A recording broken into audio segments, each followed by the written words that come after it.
বক্তব্য রাখতে পারলেন না, কি বার্তা দেবেন কর্মীদের? দেখুন, প্রাকৃতিক বিপর্যয়ের বা প্রাকৃতিক যে আটটা আছে ওর সাথে লড়াইও করতে নাই। লড়াই করতে গিয়ে আমাদের দুরবস্থা হচ্ছে, যেখানে জায়গায় যেগুলো জঙ্গল আছে কেটে আমরা ধ্বংস করে দিচ্ছি, ক্লাইমেট চেঞ্জ হয়ে যাচ্ছে বা নদী নালার পথকে ভিন্নভাবে ঘোরানোর চেষ্টা করছি, ফলে মানুষ ধ্বংস হয়ে যাচ্ছে। সেটা 100 বার। আজকে এসেছিলাম আন্তর্জাতিক শ্রমিক দিবস উদযাপনে। আমার আগেকার বক্তারা বিভিন্ন বিষয়ে বিভিন্ন ইস্যুতে আমার কাছে বক্তব্য ছিল, তারা তুলে ধরেছে। আমারও কিছু রাখার ছিল, সবটা রাখতে পারিনি। শুরুতেই প্রাকৃতিক বিপর্যয় যেভাবে ঝড় বৃষ্টি নেমে আসলো, স্বাভাবিকভাবেই ওখান থেকে আমরা সকলেই প্রস্থান করলাম। আমরা একটাই বার্তা এখান থেকে দেবো আপনাদের মাধ্যমে, যে আজকে 2025 সালে, এটা 1886 সালে 8 ঘন্টা কাজের দাবিতে 8 ঘন্টার বেশি কাজ করবে না, এই লক্ষ্যে আন্দোলন হয়েছিল এবং অনেক মানুষ শহীদ হয়েছিলেন। ইতিহাসের পাতায় সেটা আছে। দুর্ভাগ্য আজকে আমাদের কিন্তু সেই আন্দোলনে যারা আত্মত্যাগ করলেন বা আন্দোলন যার জন্য আমরা আজকে আন্তর্জাতিক শ্রমিক দিবস উদযাপন করছি, আমাদের রাজ্যে দেখুন 8 ঘন্টা কেন 10 ঘন্টা 12 ঘন্টা 14 ঘন্টা ডিউটি করিয়ে নিচ্ছে। আমাদের পুলিশ তাকে কত ঘন্টা ডিউটি করাচ্ছে? শূন্য পদের সংখ্যা এত বেড়ে যাচ্ছে। চা শ্রমিকদের মিনিমাম ওয়েজেস পাচ্ছে না, বিড়ি শ্রমিকদের মিনিমাম ঠিকঠাক করে টাকা পাচ্ছে না। বিভিন্ন ক্ষেত্রে শ্রমিকদের দেখুন শোষণ করা হচ্ছে। এই শোষণের হাত থেকে বাংলাদেশে রাজ্যের শ্রমিকরা মুক্তি পাক, এটা চাইব। এবং সাথে সাথে পরিযায়ী শ্রমিকদের উপরে যে অত্যাচার নেমে আসছে বাঙালি হওয়ার জন্য, তাদের উপরে যে এতদিন ধরে অন্যান্য রাজ্যের লোকাল কিছু গোল তাদের উপরে অ্যাটাক করতো, এখন আমরা দেখছি কি প্রশাসনিকভাবে তাদের দমন পীড়ন হচ্ছে। এগুলো বন্ধ হওয়া দরকার।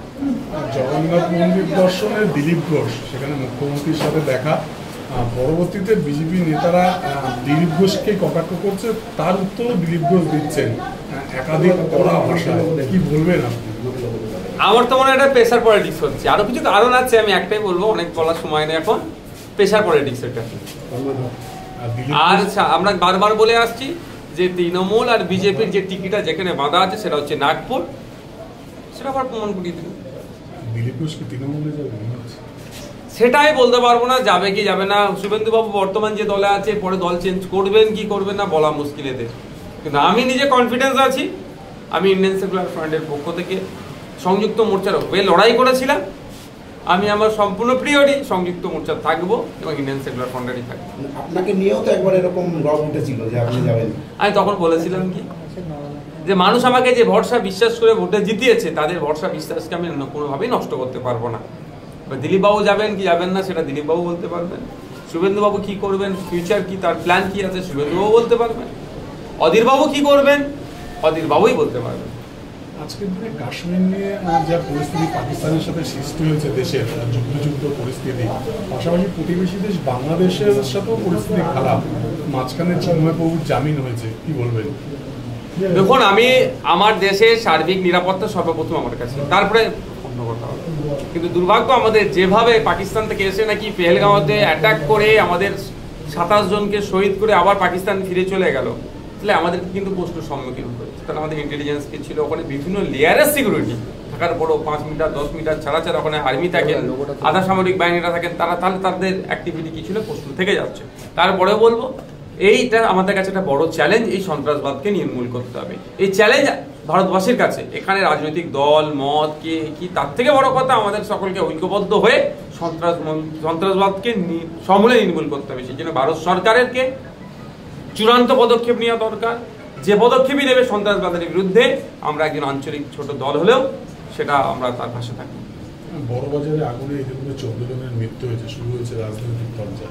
দেখুন, রাজনৈতিক চর্চা হবে, থাকবে। এখন আবার রাজনৈতিকভাবে প্রশ্ন বেশি করে করতে হবে। দেখুন, 2022 সাল থেকে তার ফায়ারের বা বিভিন্ন যে লাইসেন্স হওয়া দরকার সেগুলো রিনিউয়াল করেনি, বা হয়তো করা সে প্রভিশনও ছিল না।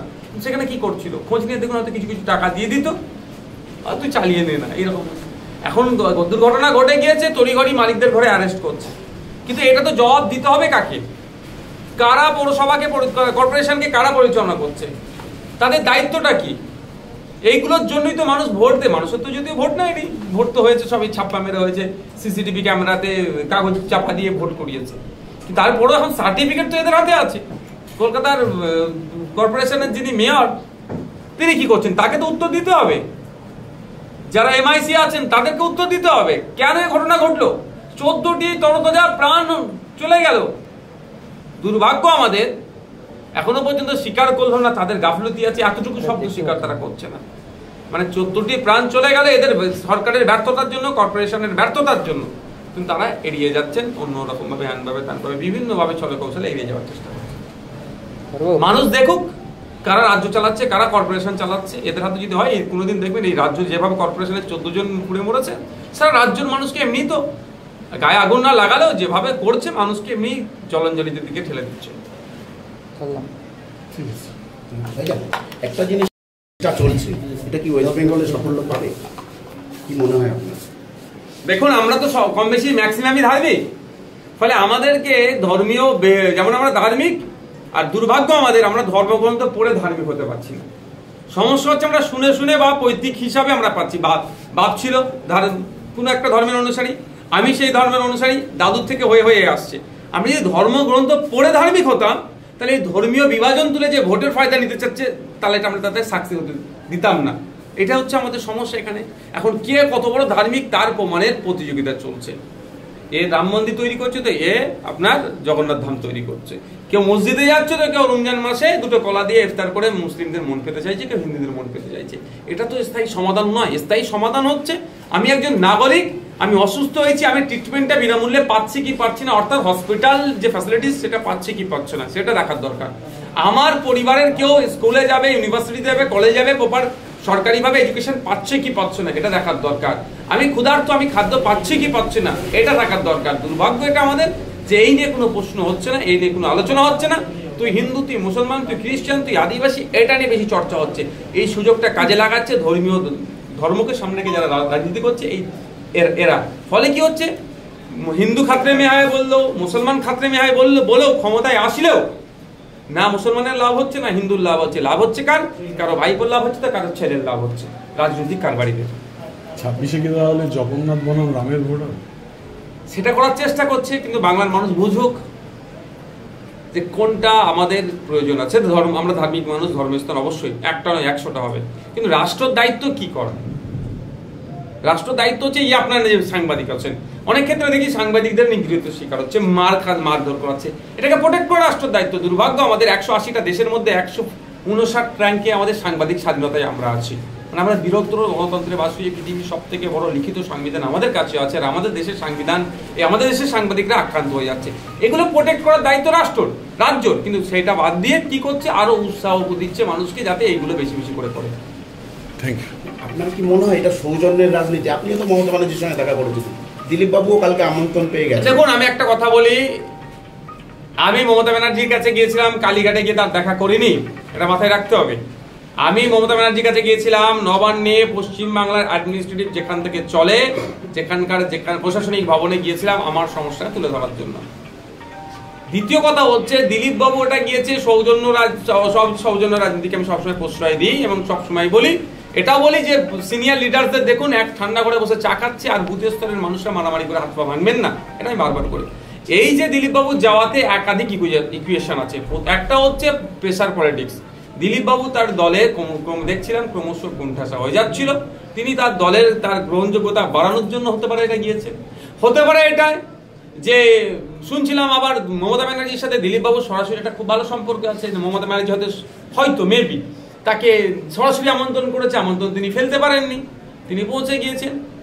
এটাও, আর সাথে সাথে তৃণমূল আর বিজেপির টিকি পাতা তো নাগপুরে, বলে দিয়েছে অর্ডার হয়তো নাগপুর থেকে এসেছে, যেতেই হবে, এটা হতে পারে। এগুলো হচ্ছে সত্য কোনটা, যারা গিয়েছেন, যারা আমন্ত্রণ করেছে তারা বলতে পারবে। না, আমাকে তো এই ধরনের কোনো আমন্ত্রণ পত্র পাঠানো হয়নি। আমাকে আমন্ত্রণ পাঠালে হয়তো শুভেন্দু বাবু রেগে যেতেন, আপনি যেতেন, সেটা তো সময় আমি বলবো, কিন্তু রেগে যেতেন কেন? উনি তো বলছিলেন কোন যদি অহিন্দু যায় গোল গোল করে তার ছবি সোশ্যাল সাইটে পাবলিশ করবে। কজন অহিন্দু গেছে আমি বলতে পারবো না, আর কজনের ছবি শুভেন্দু বাবু এখন পোস্ট করলো সেটা দেখার বিষয়। কতটা গুরুত্ব আছে শুভেন্দু অধিকারীর এই রাজ্যে, কি মনে হয় আপনার? দেখুন, শুভেন্দু বাবু প্রথম দিকে যেভাবে লিডার অফ অপোজিশন হিসাবে কর্মকাণ্ড করছিলেন, আমিও তিনাকে বলেছিলাম সত্যি তিনার কাজকর্ম, আমি তাকে সাধুবাদ জানিয়েছিলাম। আনিস খান নিয়ে যেভাবে তিনি সোচ্চার হয়েছিলেন, বকটুয়ে সংখ্যালঘুদেরকে যেভাবে পুড়িয়ে মেরেছিল তৃণমূল কংগ্রেসের নেতাদের দ্বারা, তাদের হয়ে যেভাবে কথা বলেছিলেন, বা বিভিন্ন ইস্যুতে সত্যি আশার আলো একটা বাংলার মানুষ দেখছিল যে একটা লিডার অফ অপোজিশন এরকম হওয়া দরকার। কিন্তু আস্তে আস্তে দেখছি আমরা শুভেন্দুবাবু ক্রমাগত একটা সাইড নেওয়ার চেষ্টা করছে, একটা দলের উনি নেতা হয়ে থাকতে চাইছেন, একটা ধর্মের নেতা হয়ে থাকতে চাইছেন। তবে যদিও সেই ধর্মের হিন্দু ধর্মের মানুষ সবাই ওনাকে পাত্তা দেয় না। আপনি যে প্রাসঙ্গিকের কথা বলছেন, শুভেন্দুবাবু তার আচরণের জন্য অপ্রাসঙ্গিক হয়ে উঠছেন। ক্রমশ হিন্দু সমাজের মানুষও তাকে প্রত্যাখ্যান করছে, কেন বাংলার মাটিতে ওই হিন্দু মুসলমানের এই বিভাজন চলবে না।